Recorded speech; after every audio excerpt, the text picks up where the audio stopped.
Karena Indonesia tidak menginginkan perang, maka Indonesia harus selalu siap menghadapi perang. Prinsip ini kembali ditegaskan oleh Presiden Republik Indonesia, Prabowo Subianto, di tengah meningkatnya tensi geopolitik kawasan. Pemerintah menegaskan bahwa Indonesia tidak memiliki niat untuk mengancam negara manapun. Namun, ketika kedaulatan terusik dan wilayah diganggu, negara tidak memiliki pilihan selain bersiap. Dalam situasi seperti ini, hanya ada dua jalan yang dapat ditempuh: berunding atau bertempur. Ketegangan hubungan antara Indonesia dan Malaysia kembali menguat setelah pernyataan Perdana Menteri Malaysia, Anwar Ibrahim, yang dinilai bernada keras dan memicu polemik luas. Pernyataan tersebut disampaikan dalam forum resmi Parlemen Malaysia dan dengan cepat menjadi perhatian publik internasional. Isu yang kembali mencuat adalah sengketa wilayah, khususnya di kawasan Laut Sulawesi dan Blok Ambalat, wilayah perairan yang sejak lama menjadi sumber perdebatan antara kedua negara.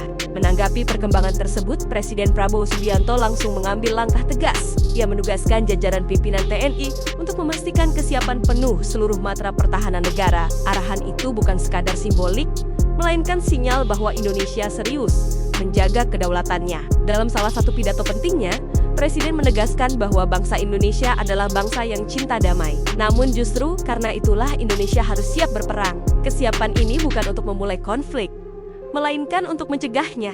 Pada awalnya, pernyataan Presiden tersebut dipandang sebagai peringatan agar seluruh elemen pertahanan tetap waspada. Namun situasi berkembang cepat. Beberapa hari setelah pernyataan tersebut, Perdana Menteri Malaysia menyampaikan komentar yang memperkeruh suasana. Dalam rapat bersama DPR Malaysia, Anwar Ibrahim mendapat tekanan dari parlemen untuk mengambil langkah tegas terhadap wilayah yang diklaim Malaysia, namun dianggap Indonesia sebagai bagian sah dari wilayahnya.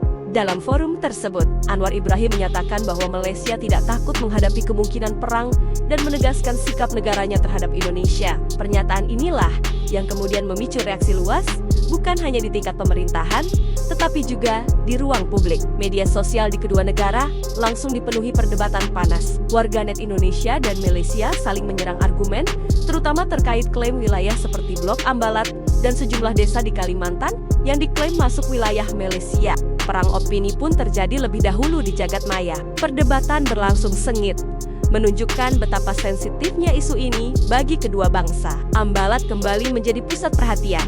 Kawasan perairan di Laut Sulawesi ini bukan sekadar titik di peta, melainkan wilayah yang diyakini menyimpan cadangan minyak dan gas bumi yang sangat besar. Inilah yang membuat Ambalat menjadi rebutan sejak bertahun-tahun lalu.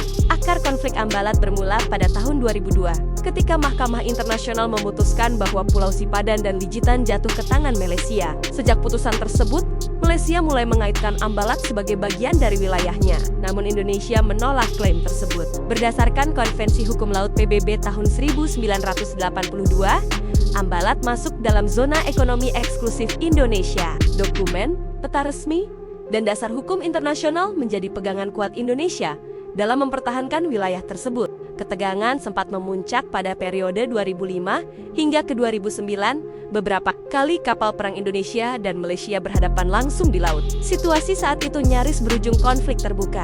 Namun kedua negara memilih menahan diri dan kembali ke meja perundingan.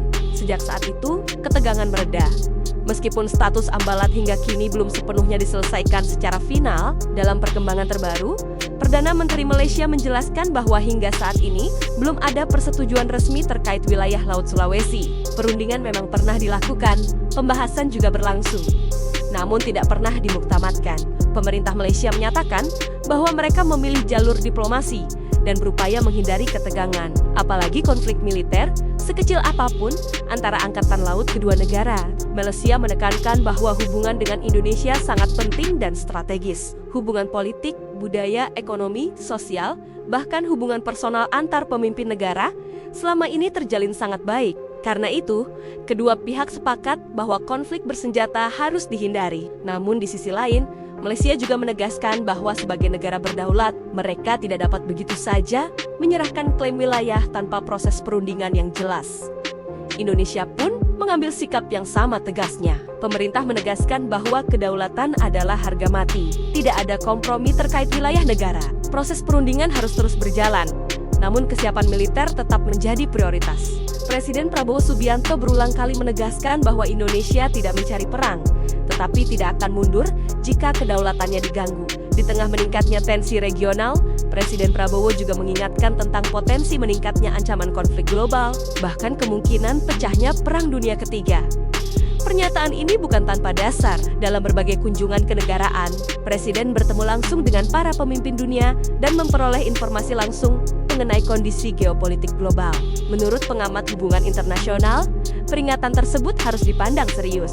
Ancaman perang global, termasuk penggunaan senjata nuklir, dinilai bukan lagi sekadar wacana. Jika konflik besar terjadi, dampaknya akan sangat luas dan menghancurkan. Oleh karena itu, Indonesia dinilai perlu memperkuat militernya, bukan hanya untuk pertahanan, tetapi juga sebagai bentuk pencegah agar tidak mudah ditekan atau dikuasai oleh negara lain.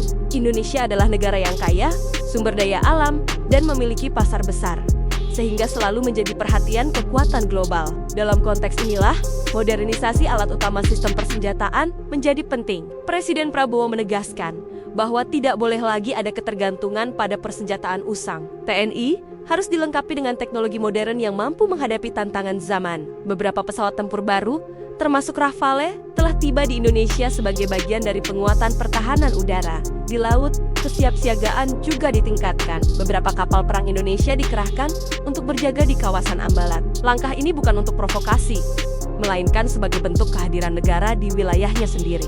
Sistem radar, sonar, dan pemantauan laut diaktifkan selama 24 jam penuh. Setiap pergerakan asing dipantau dengan cermat. Sementara itu, Malaysia juga menunjukkan aktivitas militernya melalui latihan angkatan laut. Secara resmi, latihan tersebut disebut sebagai upaya meningkatkan kesiapsiagaan. Namun dalam konteks geopolitik, langkah ini dipandang sebagai sinyal kekuatan. Meski demikian, hingga kini belum ada indikasi bentrokan langsung antara kedua negara. Situasi ini menunjukkan bahwa kawasan Asia Tenggara sedang berada dalam fase sensitif.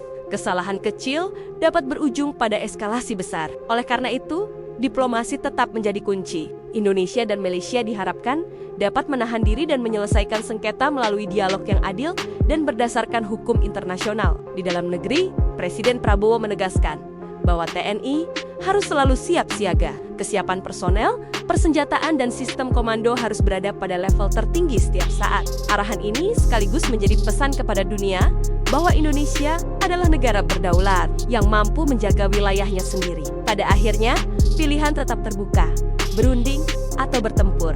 Indonesia memilih berunding, namun tidak akan ragu bertempur jika dipaksa. Prinsip ini menjadi fondasi kebijakan pertahanan nasional. Dengan sikap tegas namun terukur, Indonesia berharap stabilitas kawasan tetap terjaga dan konflik dapat dihindari. Perkembangan situasi ini akan terus dipantau. Publik menanti bagaimana langkah selanjutnya dari kedua negara. Yang jelas, Indonesia menyatakan siap bukan untuk memulai perang, tetapi untuk memastikan bahwa perdamaian berdiri di atas kedaulatan yang tidak bisa diganggu-gugat.